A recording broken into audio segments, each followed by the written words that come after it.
ಪ್ರೀತಿ ಬೆಟ್ಟದಟ್ಟಿಗೆ ಬೆಟ್ಟದಷ್ಟು ಇರೋದು ಸುಂದರ. ಬೆಟ್ಟದಷ್ಟು ಎಲ್ಲಿರುವುದು ಮನೆ? ಹೌದು ಸುಂದರ.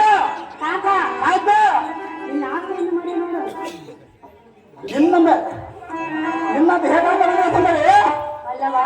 ಅಲ್ಲವ ದ್ರೌಪದಿ ಆಸೆಯನ್ನು ಮರೆ ಮಾಡಿ ಎಂದು ಬೇಡಿಕೊಳ್ಳುವೆನು. ಅದು ಎಷ್ಟು ಮಾತ್ರಕ್ಕೆ ಸಾಧ್ಯವಲ್ಲ ಸುಂದರ. ಸಾಧ್ಯವಿಲ್ಲವೇ? ಸಾಧ್ಯವಲ್ಲ ಸುಂದರಿ.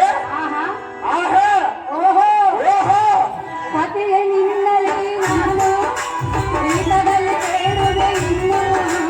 ಪತಿಯೇ ನಿನ್ನಲಿ ನಾನು ಪ್ರೀತದಲ್ಲಿ ಬೇಡುವೆ ಇನ್ನು. ನಿನ್ನ ಆಸೆಯ ಮರೆ ಮಾಡಯ ಎನ್ನ ಮಾತನ್ನು ನೀ ಕೇಳೆಯ.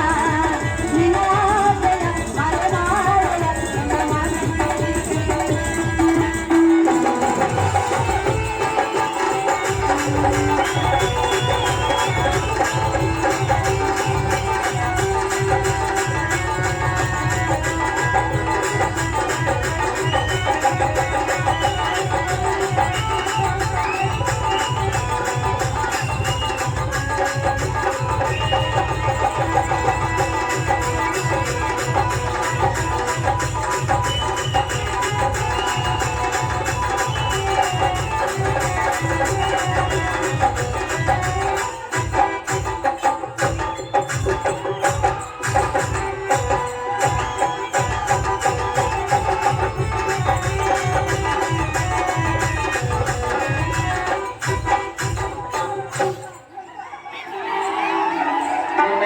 ನಿಮ್ಮ ಯಜಮಾನ 11 ಮಂದಿಯಿಂದ ಕುಣಿದ್ರು ಕೂಡ 90 ವರ್ಷ ಅಮ್ಮ